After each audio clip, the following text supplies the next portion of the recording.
Hello everybody, and my name is Olga. Welcome to my channel. Today I'm in the library, but this video is gonna be not just about the library, but about the New York Public Library.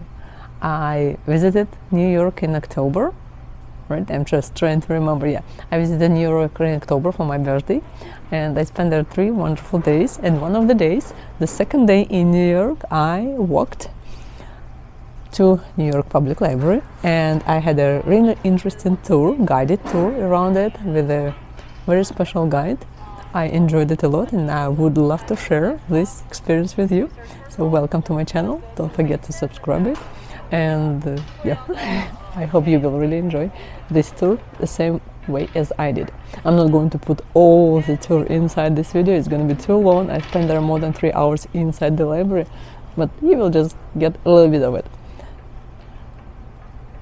So make yourself comfortable, get your snack, get an apple, and let's go watch it. That day was actually crazy because if you remember, I'm a walker, and during that very day I made the maximum steps. I made more than 41,000 steps. I don't really know my watch. Does it calculate miles?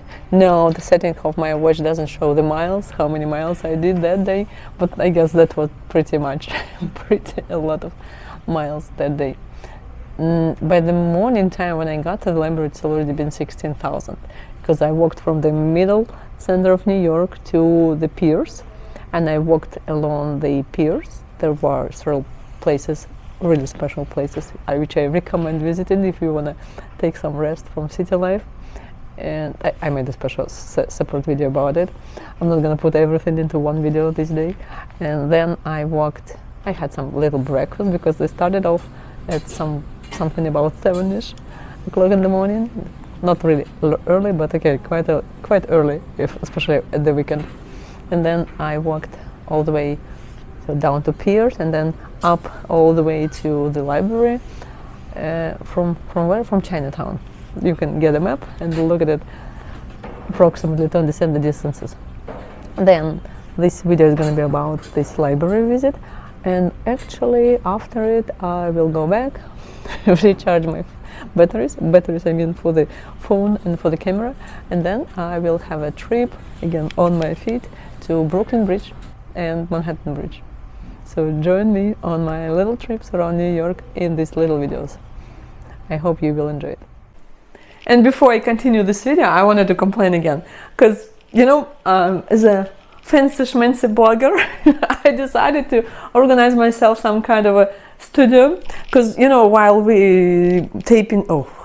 while filming the video somewhere out in New York or somewhere else, it's not always possible to make comments on it, and I want to say something, add something to what you can observe. So I organized myself some kind of a studio, right?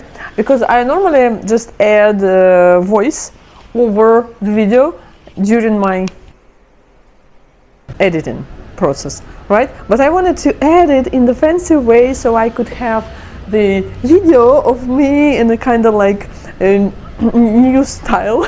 But I discovered that my program, which I'm using for editing, does not support this type. So I installed the what is that? Webcam. Yeah, that's a webcam. So I wanted to make sure that there will be a webcam with a little picture of me, and then I will be just telling what you can observe right now. But it doesn't want to work this way. It doesn't let me do this. And now I will just have to use the voiceover, because making the video separately and then putting it together, sometimes it's too much, and my camera sometimes does not agree with all this process. It's already shutting me down every 4-5 minutes of speech. I don't know, something's going on with the memory card. All right, so let's go continue. While we are coming closer to this library, I walked around the city, and then I'm coming closer to the library. I walked around it to find the entrance, and there will be actually 2 libraries to visit. So let's go. I mean, in New York only. After this video, I actually filmed another video in Charlotte Library. It's already up there on YouTube. And basically, I usually go to libraries over here in Gastonia and somewhere else. So, welcome. Welcome, welcome, welcome. Let's continue.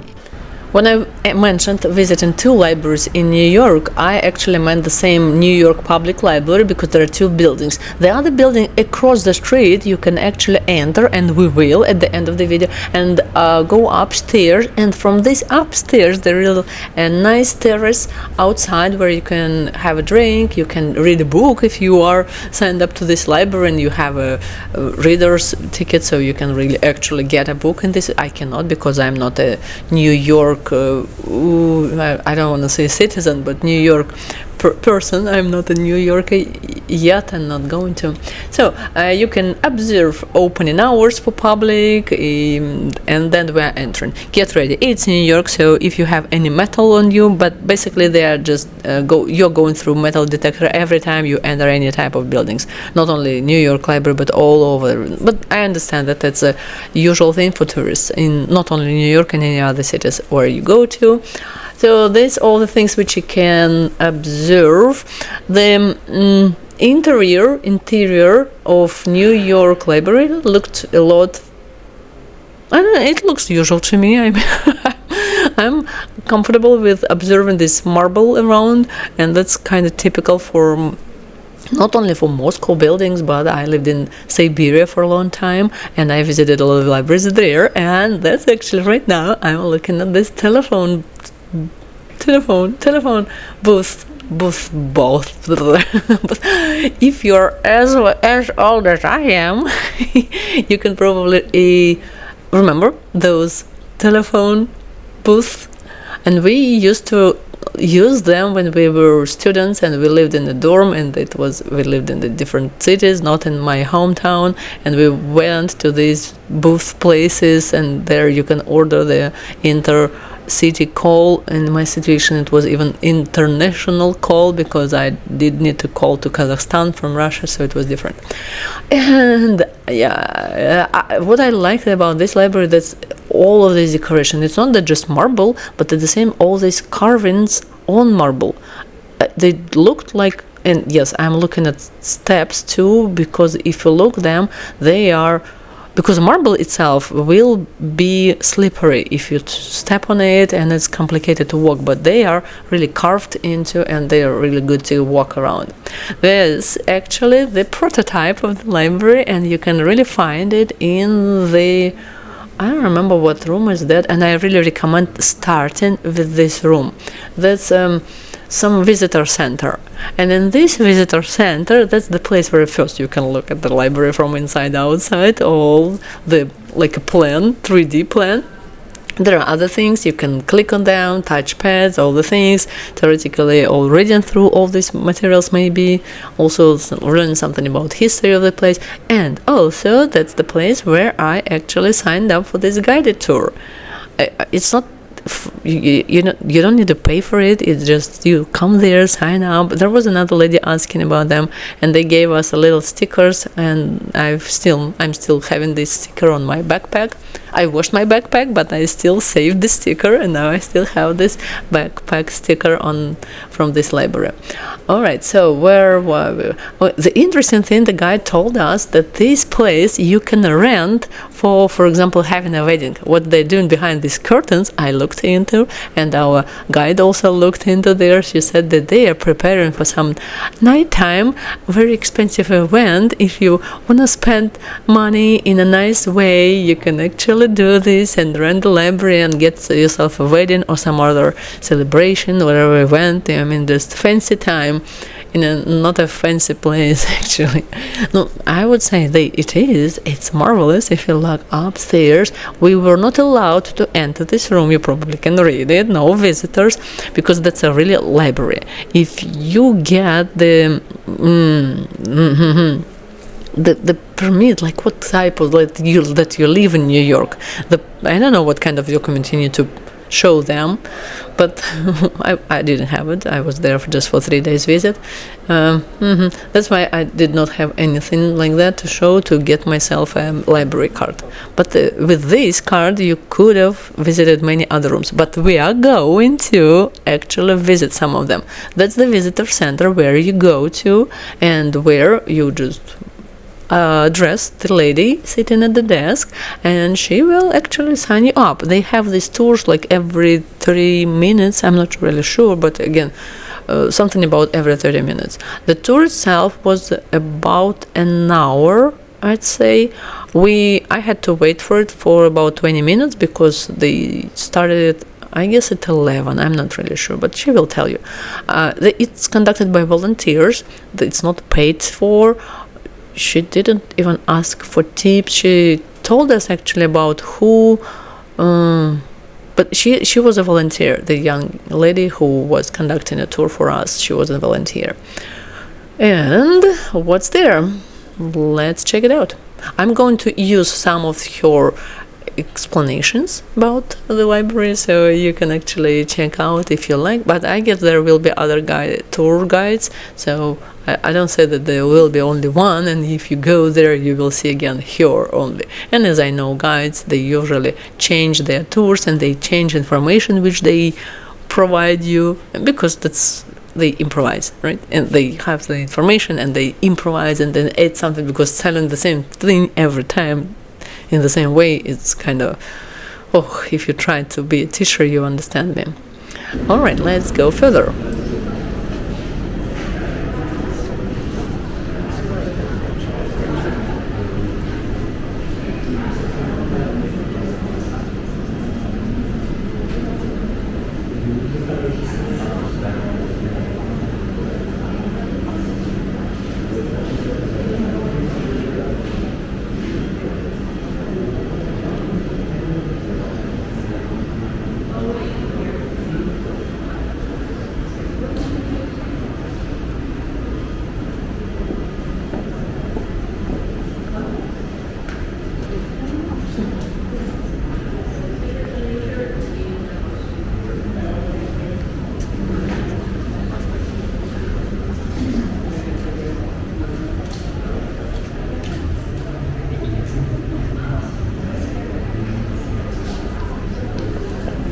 Perfect.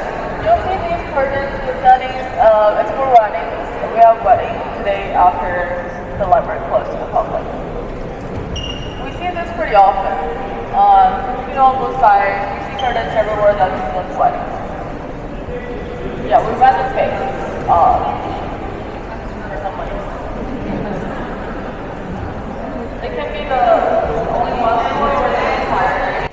That's actually the line to exit the building, which is surprising to me, because when I was entering or leaving, there was nobody in the line and there was no line itself. The funny moment which the guy told us about, these lines of people's names are actually the people who donated some money for when it was built, and later, if you want your name on these walls, you can also donate, and then there will be your name carved somewhere else on this building. I don't know where. And there is one more name at the entrance, and that's the name of the founder of the library. He was an immigrant, and then he just started up building this wonderful building. All this marble came from, hold on, I forgot. I forgot.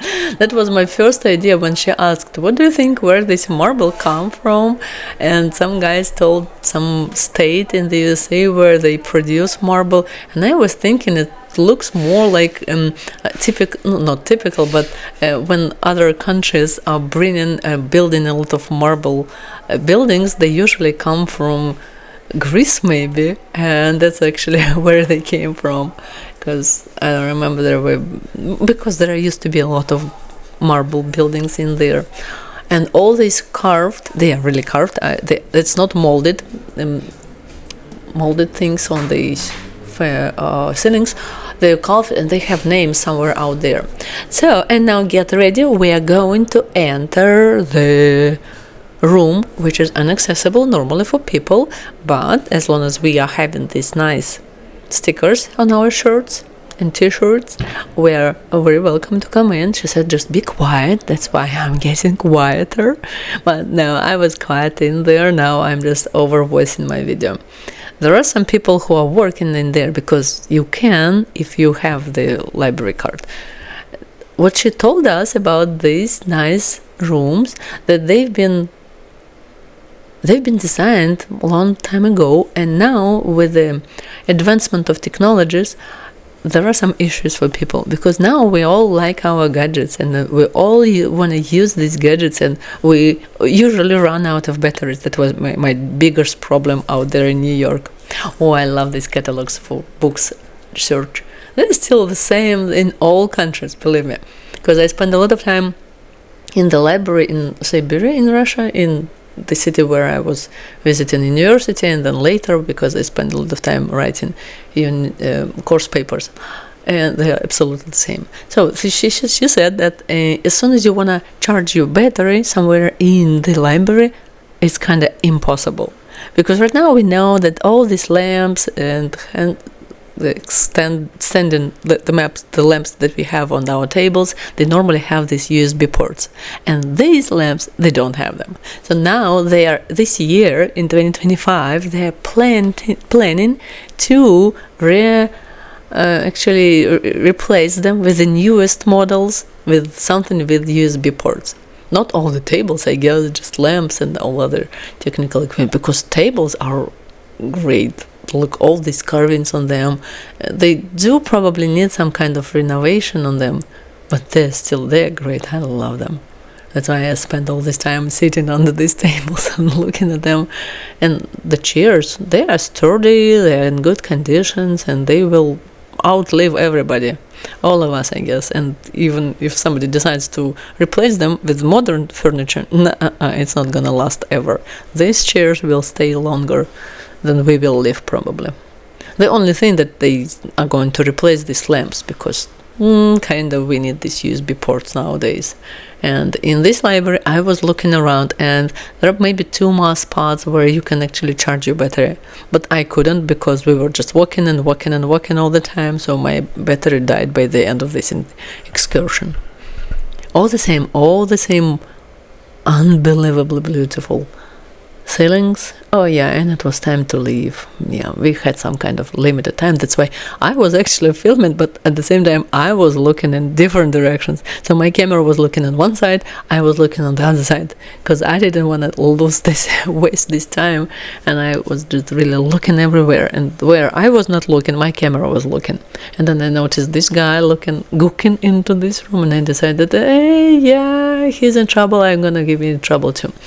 We were just really quiet, trying not to disturb anybody. We understand that the people are working, but yeah, if I were sitting there, I wouldn't be really bothered a lot. Just a little bit, but at the same time, sometimes a little bit of distraction is good, because you need to reset your brains while reading all these books. Okay, now we are going somewhere else, and we are going upstairs to see other rooms. And yeah, as usual, she told us that it's the part of the tour to see the shop. She said that we're not obliged to buy any souvenirs, and the prices are extremely uncomfortable. I didn't buy anything, just in case if you wonder. No, I did not buy anything, because I traveled with one backpack, and I didn't have any suitcase, so I really didn't have the place where to put anything. I didn't have a lot of clothes on me. I actually had all the clothes on me, not in my backpack. So this would have more space in my backpack, because I needed to walk around with my backpack all the time, and then yeah, right. That's how you travel light. All right, and there is the whole hallway. I don't remember which floor it was. Probably 3rd floor. I'm not sure, I don't want to lie, but somewhere 3rd floor probably. And it was all devoted to New Yorker, and there were all these pictures, all these articles and other stories about New Yorker. And she actually mentioned us that there will be some really limited time editions books which we are only presented in this library. Outside of the collection, we have a weird item collection. That's everything that considered weird in the library. So we have first folio of Shakespeare. We have the only existing copies of Columbus letters in Spanish. So he was trying to reassure his Spanish patient he did not encounter any monsters in his first voyage to America. And that's the only existing copy in the world. I look so much on these ceilings, not just because I've never seen anything like that before, but they're not typical for libraries as I perceive them. I used to see them mostly in palaces around the Russian territory, like Winter Palace and haven't been to Winter Palace actually, and the other like museums, more palaces or museums, not the libraries. Libraries are also beautiful, marble made, they're nicely done, but not that much decorated really. British and American literature since 15th centuries. We have Virgin Charles Dickens, Virginia Woolf, T.S. Eliot, the author of the Westland. This question not only have books, we also have personal belongings. Charles Dickens still set up Pterodactyl Land. Not even there anymore because everything now is an expired collection first of all. So this is it. Virginia Woolf, we have her walking stick. When she committed suicide on the beach, she left her walking stick. That's the last piece of item of her. We have it too. Here. We also have some small items. Charles Dickens, his paper napkin made from his favorite cat, Paul. So there's a cat, Paul. I know. People have complicated feelings about this item. It's a real cat, Paul. Honestly, but it was just to memorize Bob as his favorite cat. When Bob passed away, he decided. Sir Forsheimer, he was a big fan of Shelley. That's why we have Shelley in his circle. So books from Shelley and people in his circle like Mary Shelley, his second wife, who's the author of Frankenstein. She started to write a book when she was 18 years old. And the book was published in 1818 when she was 20. A real talent in the circle. So when the book was published, people was trying to convince her to use a fake mail name on the book, because that back in the days nobody want to buy a book from this unknown young lady. So they were trying to for a better sale convince her to use fake mail name on top of the book for her. He just rejected. And when I get a riddle from our guide, you can see this. There are these little water fountains. This is not working one. Yeah, it's not functioning, but there is line and there will be another one. And to the side of the line, on the left and right side, there are two circles, and they are actually they used to be practically used. So what do you think they've been used to? I touched them, everybody touched them, and there is not a button. This actually renovated version, so just a sink, the white sink is the original version. The additional golden thingy, it's our modern version, but it's not working anyway. And it still has the same little circle fingers around this, to the side of this line. She gave us the answer, and she said that they used to use them, but now they are not using them because people are stealing. So what do you think that is? And all the people were taking pictures of these lines. Just have like 15 minutes tour as well, just for the girls' main waiting room. That's the top one visit spot for the library. We have everybody. Now we're at the micro rotunda. You can see the names on the both side. If you know what a rotunda looks like, this is not a rotunda. This is a barrel mount. Our architecture professionals should know these just names. It's not really what it is. Barrel mount is the same structure at Grand Central Terminal. If you've been there already, the same structure. We just call it rotunda here. In this room we have 5 mirrors. They're done by the same person, Edward Laning. This is the work that done during the Great Depression as well. So he got this job from a federal government project to help these artists get a way to make a living. So he got this job. The one on the top is Prometheus, stealing fire, giving to mankind. The concept really aligned with the library. Knowledge is like fire, lighting people's life. Most people at that time they were illiterate. It's not reading or writing. So you also see in the background there are a lot of wars happening. So a lot of destruction at that time. So they highly relied on the monks. Really, there's people to The next one you'll see in the right-hand corner. It's a movable type. So that's our first movable type in the Western culture. It's a Gutenberg Bible. Again, for Western culture only. China has it 400 years prior to that. Yes. But again, it's the entire Western culture, not just US or Europe. So we have one copy of these Gutenberg Bible in this library. There are about 49 existing copies in the world. We have one of them in the library, also in Treasure's collection if you're interested. Very last one is a little time machine. In the background is a Brooklyn Bridge, so it's a New York City bill. It's eventually just a printer that has really little like human interactions. That's gonna be our next stop. Our world, it's in red. It looks the same as your sticker. It has a lion head on it. So when you type in the desktop, you search for a book, the request goes to the basement, the staff in the basement pick it up, put it on the train runs all the way up for delivery. It's a very cute system.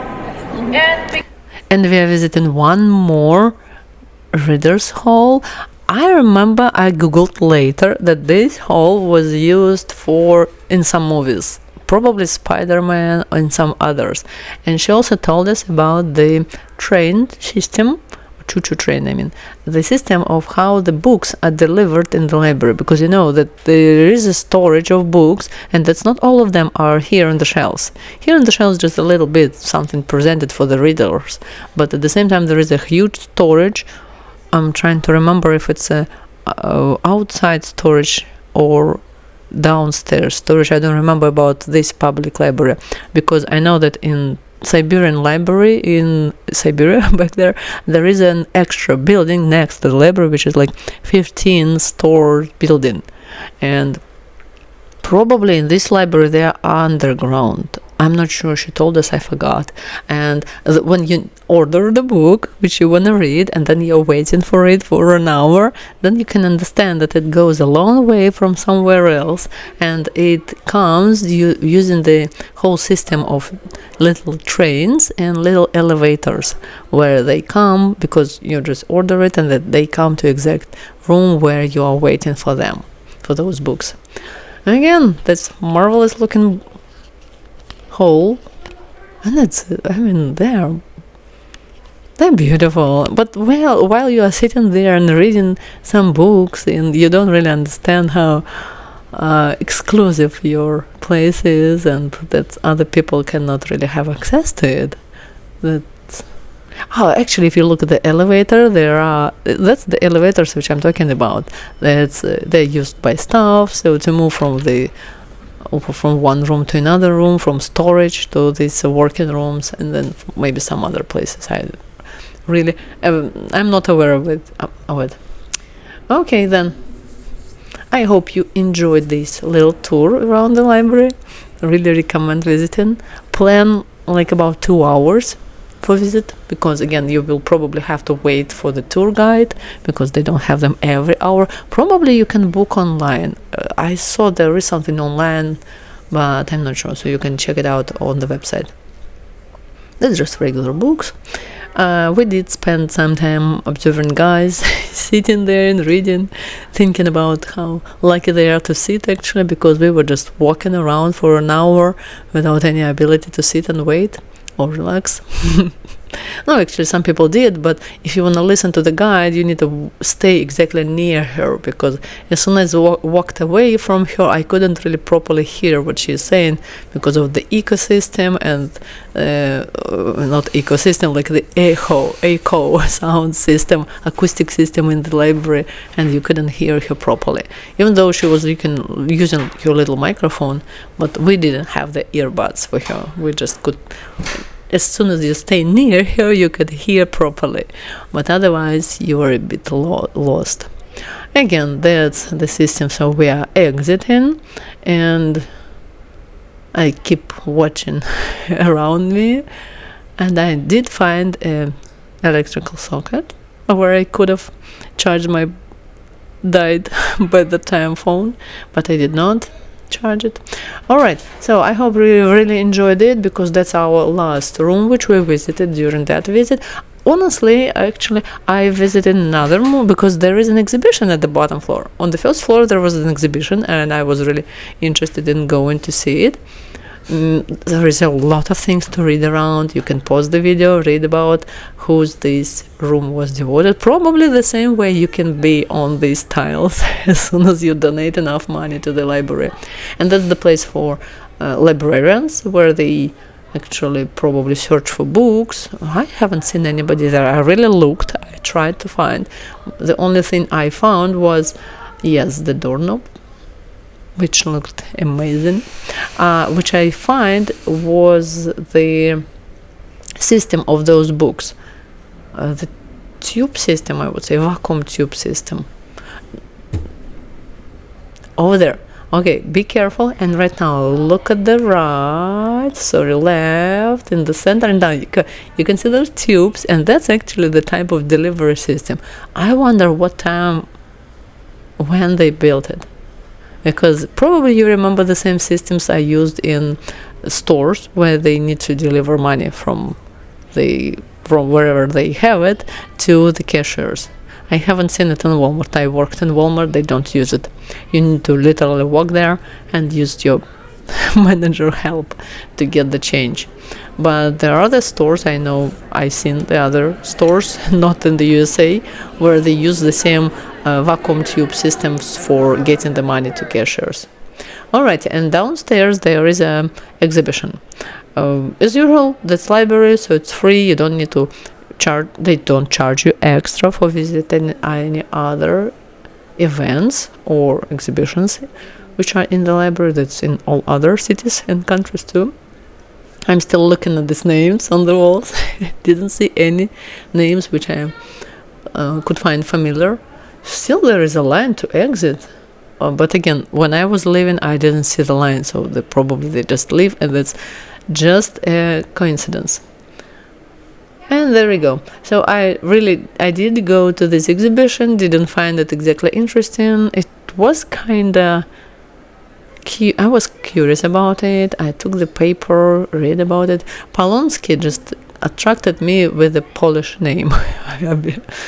But that was it. I did not know anything about this person. So that's why when you know about where you're going to, maybe you have more interest. I usually try to Google where I'm going. So before I visit the place, I could learn some more things about it. This way I could pay more attention to some other exact details, what I want to see. And when you just first see some place and just first time you see a person who you learn about, but still it's a good way to learn more, to enhance your horizons. Otherwise you will stuck in your perception of reality, what you already know.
Does anybody else have the same weird habit of taking pictures in the museum and never looking at them? No, I actually look at them, especially after you visit the place, and then later, maybe a day late, another day later, maybe a month later, when you look at those pictures and you say, wow, I've been there and I've seen it, I don't remember. Because when you are in a museum, you are overwhelmed with all the information and you might just miss something. And then later, when you look through the pictures, you will say, ooh, I don't remember seeing that. And that's kind of, I really don't remember actually seeing this young lady in that museum, but I was really tired by that time and hungry. And I don't know, probably tired, I don't know. And really, and it's too much. When you walk around and look at other places, you're emotionally overwhelmed and informatively as well. Okay, so that was the time when I decided that it's enough, and if you are interested, yes, I also saved myself the guide where I could go again to just check it out. Again, and that's the other building where I went to hopefully recharge my batteries a little bit, because I needed to find my way back home to where I could actually charge them completely, and then refill my water bottle. I was thinking about going there upstairs because I had read about this place on the top of the building where you could have stayed and look at the streets and look at the busy New York from somewhere up there. But then I just forgot which level I should go to, and I was not really that much interested. I used to live on the 10th floor, and then last year when we stayed in Georgia, we lived on the 23rd floor, and I kind of have enough experience of being on the top of the building and looking around. That's other things that you can do in the library, as usual thing. That was it. I decided to go back. It's a nice place to go, have time, and even if you don't have the reader's permit, libraries are always good to visit because that's the place where you get information about the city, right? About the activities. And if you are a new immigrant, you can learn the language. But if you understand me, you probably don't need that much of a language, but you need more of a speaking experience. And for the getting speaking experience, you might probably want to go to the library because they have reading clubs, talking clubs, and those nice English speaking courses as well, and they are free. So thank you all guys for watching. I am right here. Behind me there is the previous library, and yes, I just exited the other library on this side, and I'm going to continue my walking around. I'm going to go to Brooklyn Bridge, and just after a little break, and then I'm going to see other places. It's actually the second day of me being in New York, and this day I actually have walked around and made about 40,000 steps. That was the maximum, because the next day my feet were already tired, and I will see the Statue of Liberty and other places. So join the channel and enjoy my walk around New York.